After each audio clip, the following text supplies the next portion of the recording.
Good morning दोस्तों, मैं Pawan Sharma Galaxy Classes and Defence Academy के यूट्यूब चैनल पर आप लोगों का हार्दिक अभिनंदन करता हूं और उम्मीद करता हूं कि आप लोग घर पर बिल्कुल स्वस्थ होंगे। पिछली क्लास में हमने भाजकता के नियमों के बारे में जानकारी ली थी और मैं जहां तक उम्मीद करता हूं कि आप लोगों ने भाजकता के नियमों को अच्छी तरह से रिपीट कर लिया होगा, तैयार कर लिया होगा। आज उनसे रिलेटेड कुछ एग्जाम्पल्स, कुछ उदाहरण आपको करवाने वाला हूं जिससे आपकी भाजकता के नियमों की प्रैक्टिस हो सके। क्यों? क्योंकि आने वाला जो टॉपिक है एलसीएम एचसीएफ लेसन मैथ्स है, वो पूरा भाजकता के नियमों पर आधारित है। तो कुछ बेसिक प्रैक्टिस वाले क्वेश्चंस हम लोग आज देखने जा रहे हैं और कमेंट में आप लोग आंसर डालेंगे। मैं चेक करूंगा कि कितने बच्चे हमारे इस प्रयास को सफल बनाने में हमारे साथ लगे हुए हैं। समझ पा रहे हैं मेरी बात को?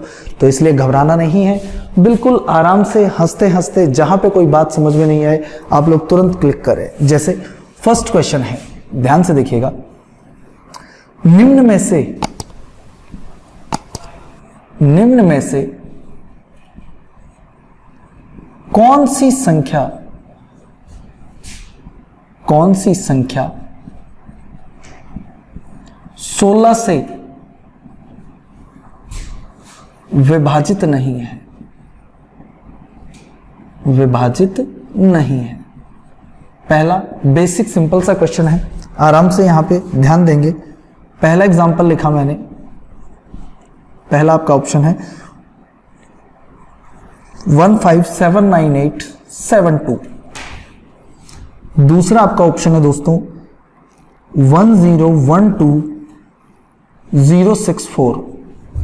थर्ड ऑप्शन है दोस्तों आपका 2153310 और आपका फोर्थ ऑप्शन है दोस्तों 2153024। ये चार ऑप्शन दे रखे हैं, आप लोग कमेंट कर सकते हैं। बिल्कुल ध्यान से देखिएगा, मैं यहां पर आपको थोड़ा सा रिपीटेशन दे रहा हूं। 16 का भाजकता का नियम, 16 को हम क्या लिखते हैं? 2 की पावर 4, आपको याद होगा। और मैंने बताया था कि संख्या के अंतिम 4 अंकों में आप 16 का भाग देकर देख लीजिए। अगर अंतिम 4 अंकों में 16 का भाग पूरा जाता है तो दोस्तों संख्या में भी 16 का भाग पूरा जाएगा। क्लियर है? लेकिन उसके अलावा मैंने आपको एक तरीका और बताया था, वो क्या था कि अगर 16 का भाजकता का नियम 4 अंकों पर डिपेंड करता है तो आप चौथे अंक को देखिए। अगर चौथा अंक, ध्यान से देखिएगा यहां पे, चौथा अंक अगर विषम है, चौथा अंक अगर विषम है तो संख्या का आधा जोड़कर आपको भाग देकर देखना है। तो यहां पर देखिए, क्या 9 विषम है? तो आप बोलेंगे हाँ बिल्कुल विषम है। तो आप क्या करेंगे? 16 का आधा 8 जोड़ दीजिए। 872 में अगर आप 8 जोड़ते हैं तो दोस्तों कितना आता है? 880। और यहां पर देखते ही पता लग रहा है कि 880 16 से कंप्लीटली कटता है, पूरी तरह से डिवाइड होता है। 16 पंजे 80, 8 और 0, 16 पंजे 80, यानी ये तो संख्या पूरी तरह से क्या हो रही है? विभाजित हो रही है। समझ पा रहे हैं मेरी बात को? सेकंड ऑप्शन देखें, पहला ऑप्शन तो कट रहा है, दूसरा ऑप्शन देख लीजिए। अगर दूसरा ऑप्शन देखें तो वही बात मैं यहां पे बोलूंगा, 16 की भाजकता का नियम है, चौथा अंक देखिए क्या है? सम है। अगर चौथा अंक सम है तो आपको संख्या में कोई परिवर्तन नहीं करना। बचे हुए 3 अंकों में आप 16 का भाग देकर देखेंगे। तो यहां पर देखिए बचे हुए 3 अंक कितने बचे? 64। 064 का मतलब कितना होता है? 64। और हमें पता है 64 16 से पूरा कटता है।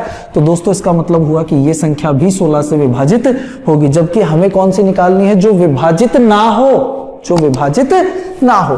तो आराम से आ जाइए। अब हम थर्ड ऑप्शन देखते हैं दोस्तों, ध्यान से देखिए। चौथा पद सम है या विषम? तो आप बोलेंगे सर ये तो विषम है, ये तो कैसी संख्या है? विषम संख्या है। समझ में आ रही है ना कि यहाँ पे चौथा पद क्या है? विषम। अगर चौथा पद विषम है तो संख्या का आधा जोड़ेंगे। किस संख्या से विभाजन नियम देख रहे हैं हम? 16 से। तो 16 का आधा जोड़ देंगे तो 310 में अगर दोस्तों 8 जोड़े तो कितना हो जाएगा? 318।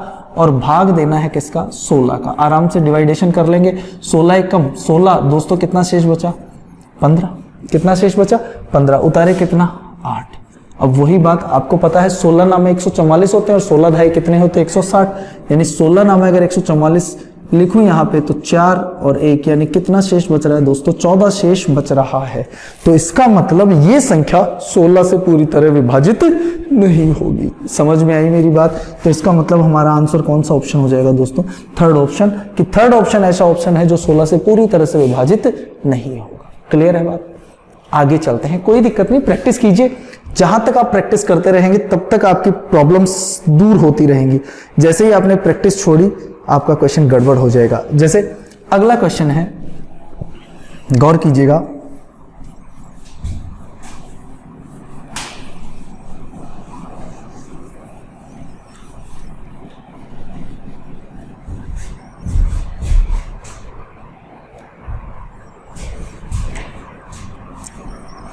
निम्न में से कौन सी संख्या 13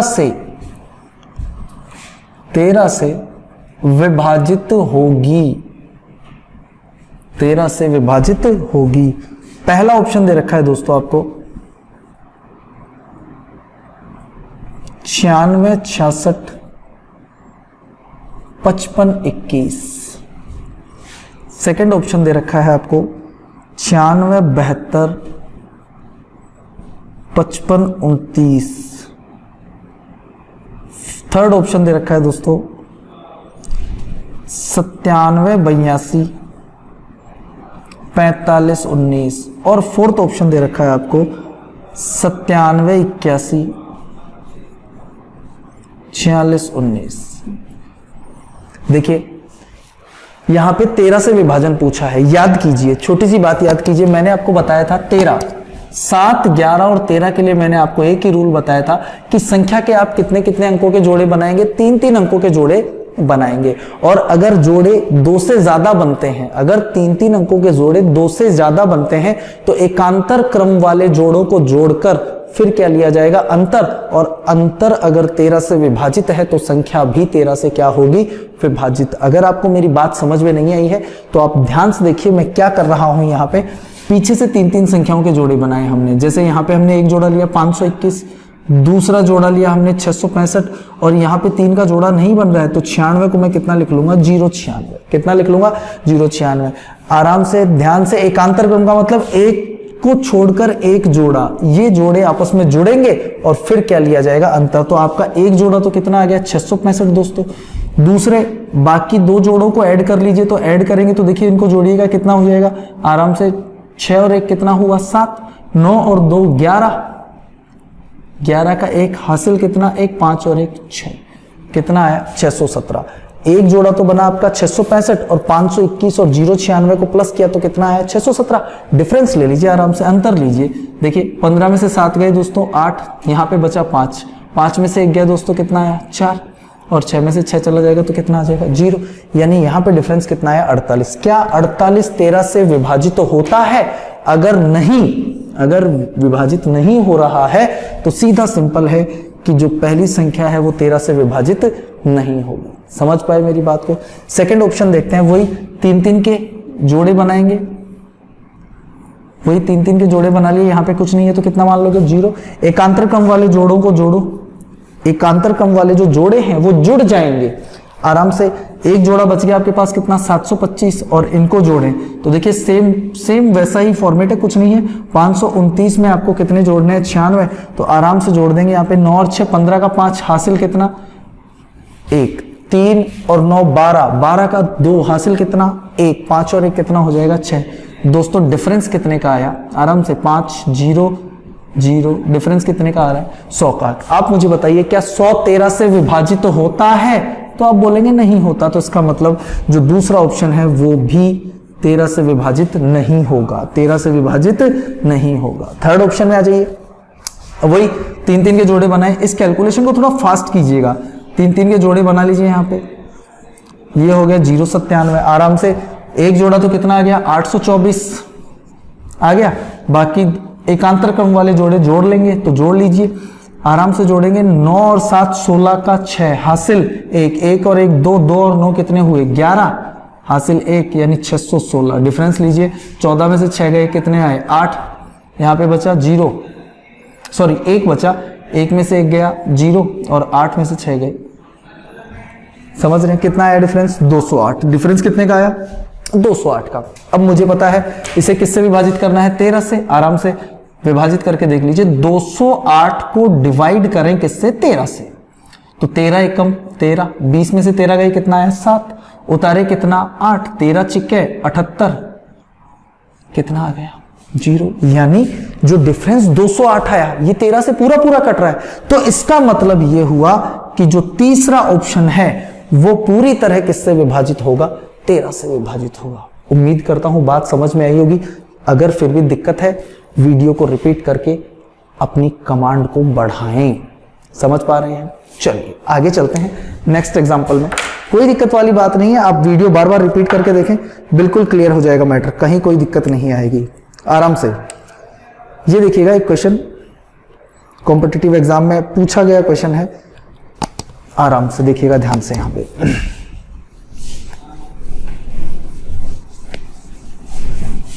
फॉर्मेट थोड़ा सा चेंज होगा, ज्यादा नहीं, घबराने की जरूरत नहीं है। लेकिन डिविजिबिलिटी रूल पर डिपेंडेंट जो क्वेश्चंस हैं कई बार जानलेवा साबित हो सकते हैं, तो इसलिए थोड़ा सा आपको प्रिपेयर रहना है। ध्यान से देखिएगा।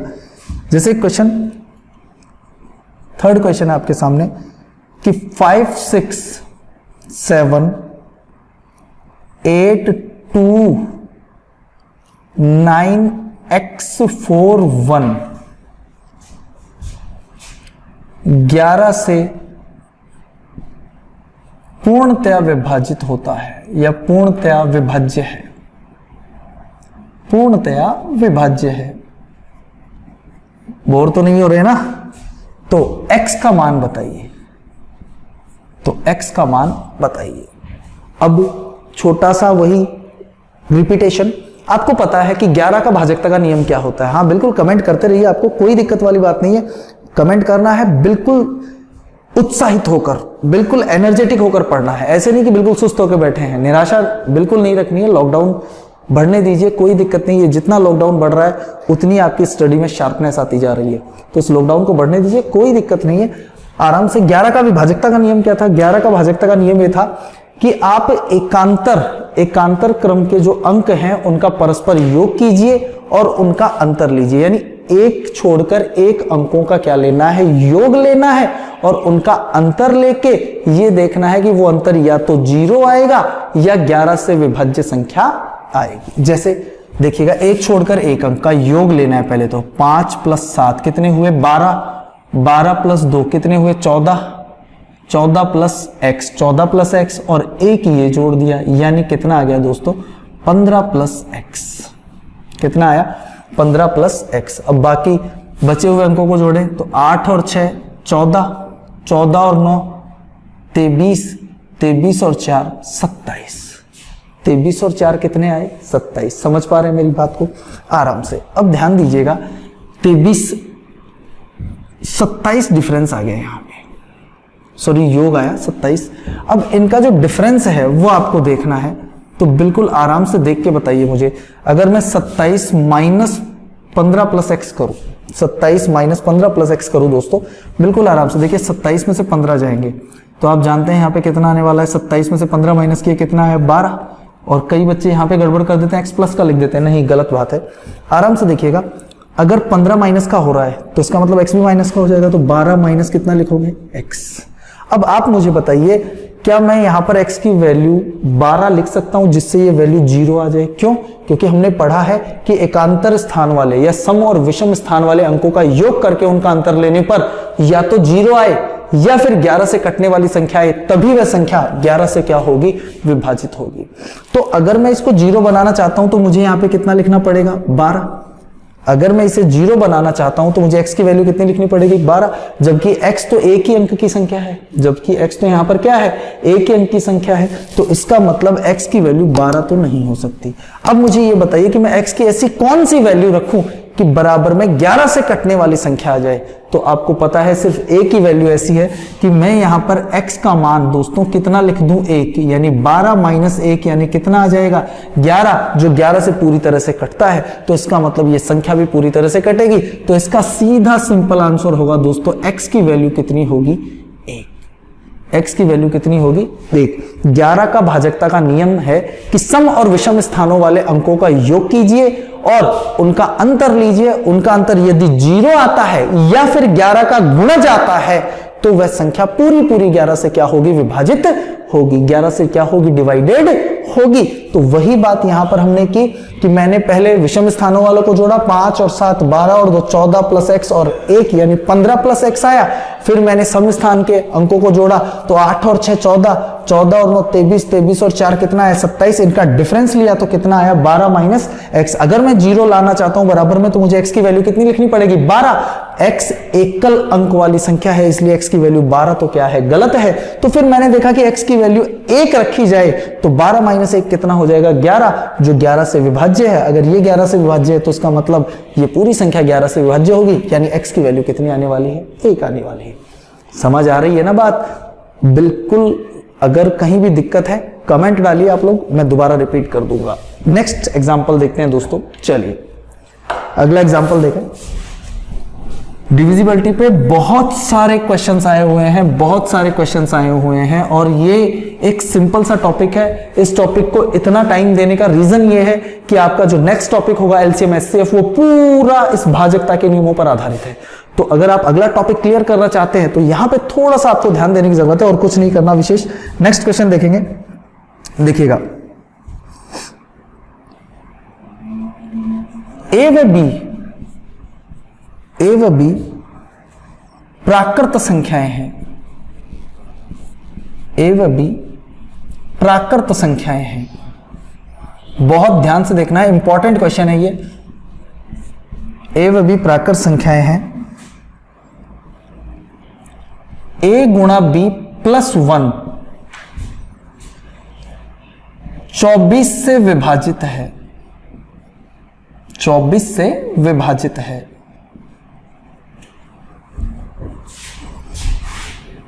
तो नीचे दी गई संख्याओं में, तो नीचे दी गई संख्याओं में, नीचे दी गई संख्याओं में, एक मिनट में मार्कर चेंज कर लूं। नीचे दी गई संख्याओं में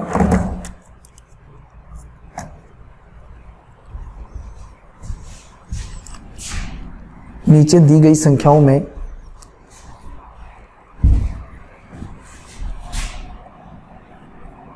ऐसी कौन सी संख्या है, ऐसी कौन सी संख्या है जो a प्लस बी को विभाजित कर सके, या जो a प्लस बी को विभाजित करे, विभाजित करे। दोस्तों इंपॉर्टेंट क्वेश्चन है, एसएससी सीजीएल में टच हुआ था ये, एसएससी सीजीएल में टच हुआ है। आराम से देखिएगा ध्यान से। ऑप्शन दिए हुए हैं यहाँ पे आपको। पहला ऑप्शन दे रखा है 12, दूसरा ऑप्शन दे रखा है आपको 24, थर्ड ऑप्शन दे दिया आपको 36, 36 और फोर्थ ऑप्शन दे दिया आपको 48, 48। और इसके बाद आंसर्स दिए गए थे आपको कि पहला ऑप्शन दिया था आंसर में कि पहली, दूसरी और तीसरी संख्या विभाजित कर सकती हैं। दूसरा ऑप्शन दिया था आपको केवल दूसरी व तीसरी विभाजित कर सकती हैं।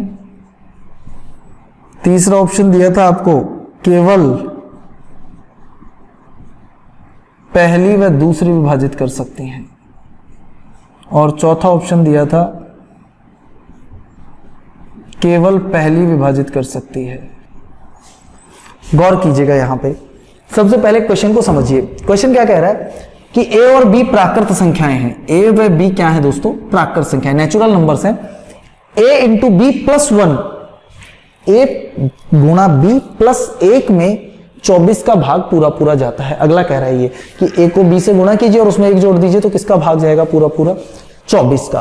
अब आपको ये बताना है कि इन नीचे दी गई संख्याओं में ऐसी कितनी संख्याएं या कौन सी संख्याएं हैं जो a प्लस बी को विभाजित कर सके। यहां एक छोटा सा कंसेप्ट है, गौर कीजिएगा। मैं आपसे बोलूं, अब आप मुझे बताइए कि a प्लस बी में अगर 24 का भाग जाता है, अगर 24 का भाग जाता है तो आप ध्यान से देखिए क्या मैं a प्लस बी का मान 24 सबसे पहले किसको काटता है? 24 को ही काटता है। एक यहां पर आ गया, तो क्या मैं ए बी का मान 23 ले सकता हूं? बोलिए हाँ या ना। ले सकता हूं। तो अगर मैं ए बी का मान 23 लेता हूं तो इसका मतलब ए को आप 23 मान सकते हैं और बी को कितना मान सकते हैं? 1। समझ पा रहे मेरी बात को? दूसरी बात, +1 डिवाइडेड बाई 24 है, तो अब मैं बोलूं कि 24 सबसे पहले किसको काटता है? 24 को काटता है। एक यहां पर था तो मैंने ए बी को कितना मान लिया? 23। 23 और एक 24, 24 का भाग पूरा पूरा जाएगा। 24 के बाद में 24 किसको काटता है? 48 को। 24 के पहाड़े को देख लीजिए आप, 24 दूनी कितने होते हैं? 48। तो इसका मतलब 24 48 को भी डिवाइड करता है। तो क्या मैं ए बी की जगह यहाँ पे 47 लिख सकता हूं? क्योंकि अगर a गुणा b 47 मानूंगा तो 47 और एक 48, 24 का भाग पूरा पूरा जाएगा। समझ पा रहे हैं मेरी बात को? और अगर मैं आपसे बोलूं 47 के टुकड़े कीजिए तो क्या आप 47 × 1 लिखोगे? बोलो हाँ या ना। समझ पा रहे हैं मेरी बात? चलिए फिर वही थर्ड एग्जांपल ले लेते हैं। +1 तो है, 24 किसको डिवाइड करता है? आपको पता है 24 डिवाइड करता है 72 को। भाई 24 पहले तो 24 को डिवाइड करता है, फिर 24 48 को डिवाइड करता है, फिर 24 किसको डिवाइड करता है? 72 को। तो इसका मतलब ए बी की वैल्यू, अगर मुझे 1 जोड़कर 72 बनाना है तो ए बी की वैल्यू में कितनी मानूंगा? 71। 71 मानू तो इसके टुकड़े कितने हो जाएंगे? 71 × 1। बोलिए हो जाएंगे या नहीं हो जाएंगे? समझ पा रहे हैं ना मेरी बात को? तो कहने का मतलब कि a गुणा b + 1 किससे कटना चाहिए? 24 से। तो 24 से कटने वाली पहली संख्या कौन सी है? 24। एक यहां पर आ गया, एक जोड़ने पर 24 आना चाहिए, तो a गुणा b की वैल्यू कितनी लिखूंगा? 23। 23 के अगर टुकड़े करूं तो 23 × 1। फिर 24 से कटने वाली दूसरी संख्या कौन सी है? 48। कौन सी है? 48। एक आ गया, तो 48 बनाने के लिए मुझे a गुणा b कितना लिखना पड़ेगा? 47। a गुणा b अगर 47 है तो a को 47 और b को कितना मानना पड़ेगा? 1। अब यहां पर आप आ जाइए, गौर कीजिएगा ध्यान से। फिर मैंने क्या किया कि यहां पर मैंने देखा कि 24, वही 24 से कटने वाली अगली संख्या कौन सी है? 24 थी है 72। 24 थी है 72। तो 72 अगर बनाना है तो एक तो यहां पर आ गया, a × b की वैल्यू मुझे कितनी लिखनी पड़ी? 71। 71 × 1 कितना हुआ दोस्तों? 71 × 1 हो गया कितना? 72। सॉरी 71 × 1 तो 71 हुआ, +1 कितना हो गया? 72। 24 से कट जाएगा। समझ पा रहे हैं मेरी बात को?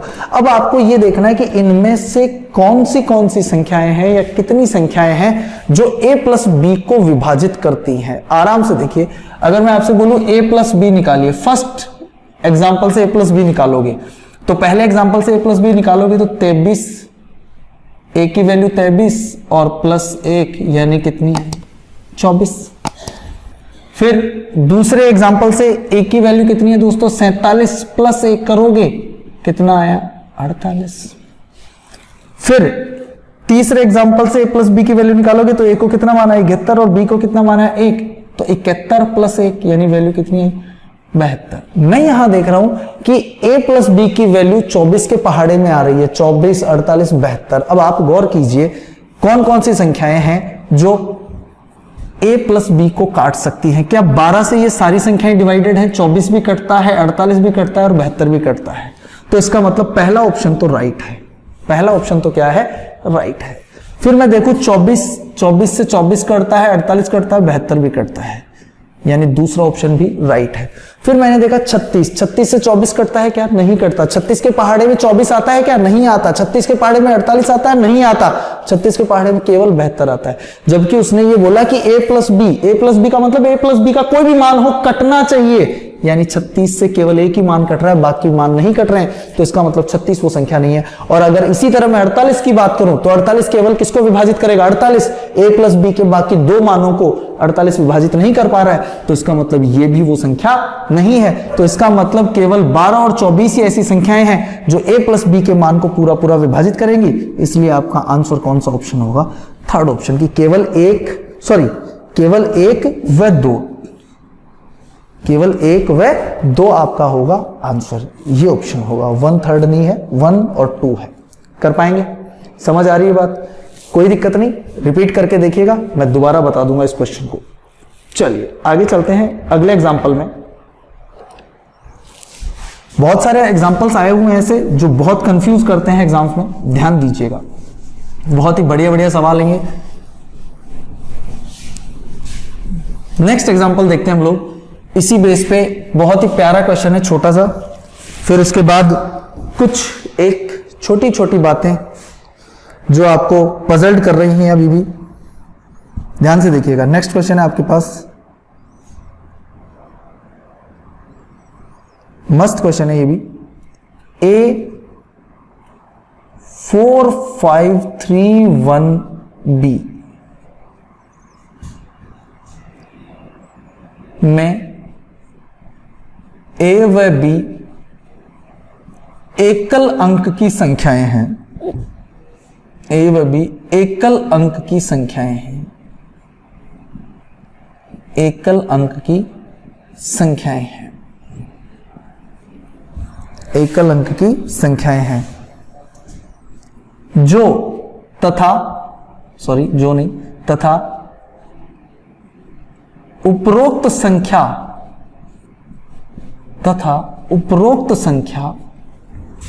72 से पूर्णतया विभाजित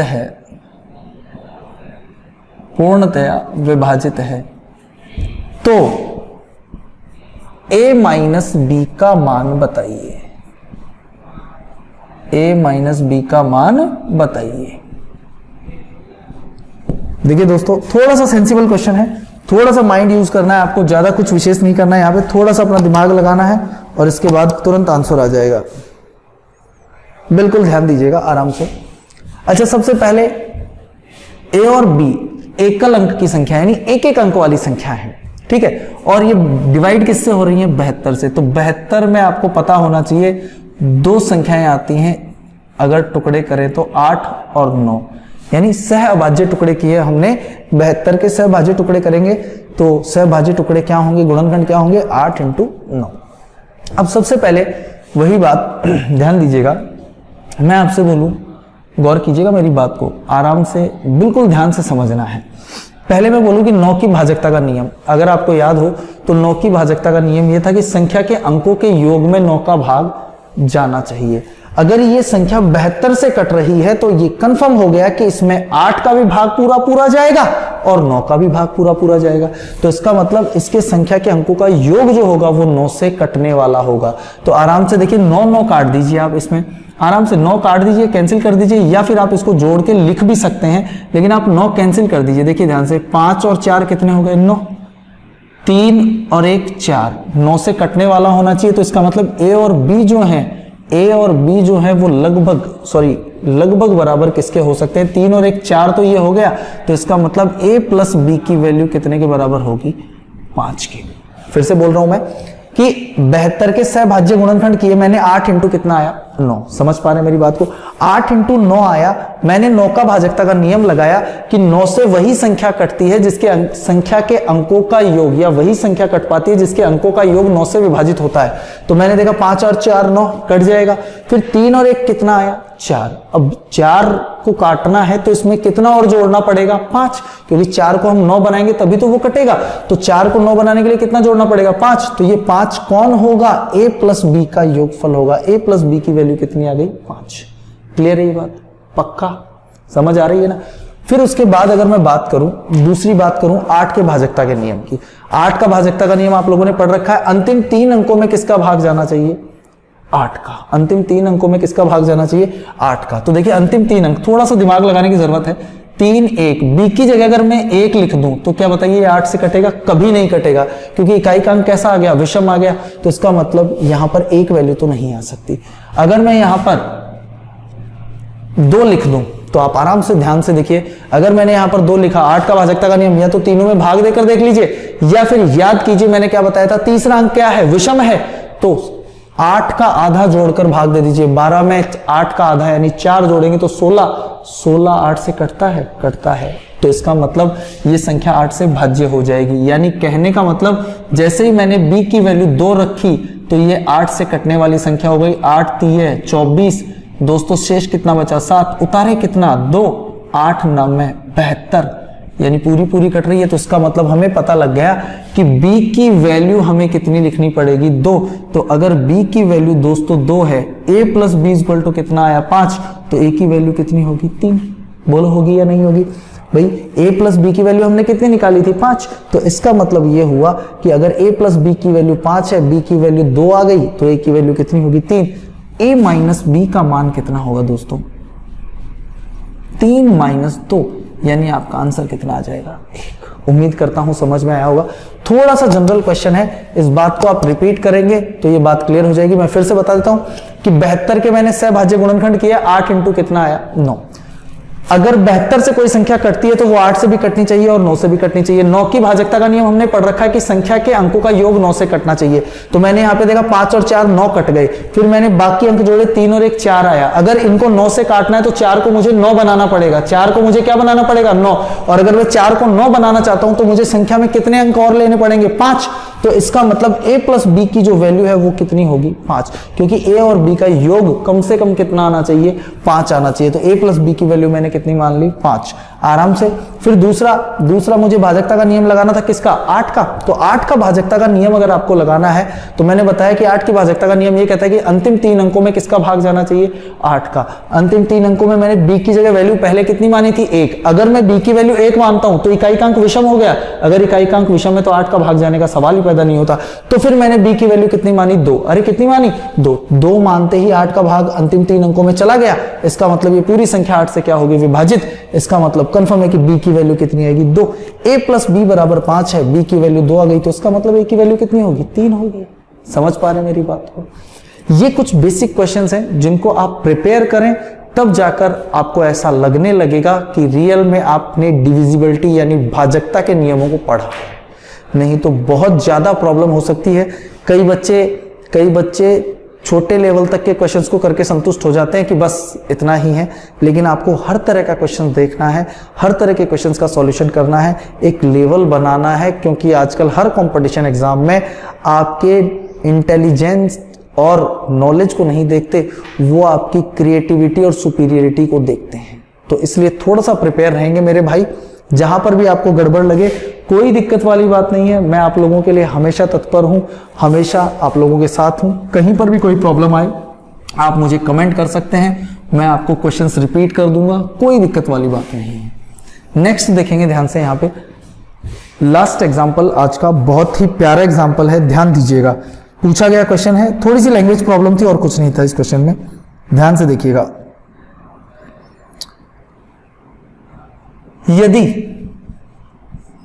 यदि 3 अंकों की संख्या को 3 अंकों की संख्या को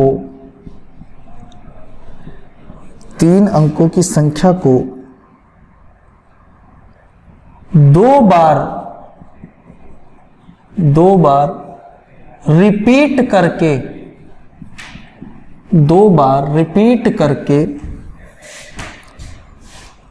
6 अंकों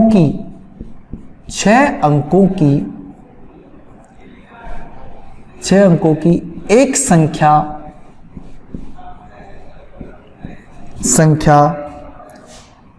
343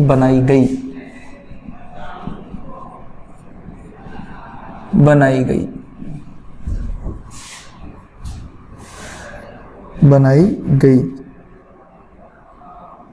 तो बताइए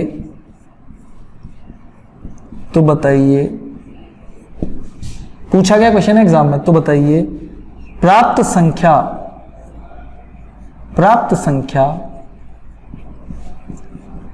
किससे विभाजित होगी।